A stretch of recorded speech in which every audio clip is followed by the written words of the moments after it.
Me emrin e Majt Zot, paqet Majt Zot qoftë me gjithë ju, thamë që çështjet e rëndësishme i Majt Zot i përforcon edhe me mrekulli matematikore. Vini re këtë mrekulli matematikore të re, kapitulli 4, vargu 40. Thot i Majt Zot, Zoti nuk dëmton, nuk lë mangut as sa pesha e një thërrimeje, e një atomi. Nëse shikon ndonjë veprim të mirë, e shumon atë dhe i akordon nga ana e tij një shpërblim të pamas.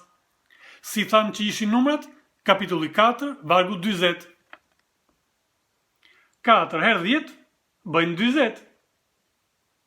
E keni dëgjuar ndonjëherë që i Majt Zot i shumon të mirat deri edhe me 10 herë? Pastaj vini re, Muhamedi, paqet Majt Zot qoftë mbi të, nuk do të kishte pas kohë kurrë, me gjithë ato luftra, me gjithë ato armiqësira, atentate, me gjithë ato gra që të merrej edhe me kësaj gjërash, duket që Kurani është fjalë Zoti.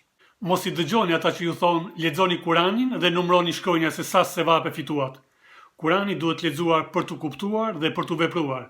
I Majt Zot na e mundsoft. Amin. Nuk është kusht arabishtja, nuk është kusht të jesh klerik. Vetëm Allahu dhuron dituri, i adhurueshmi në shqip.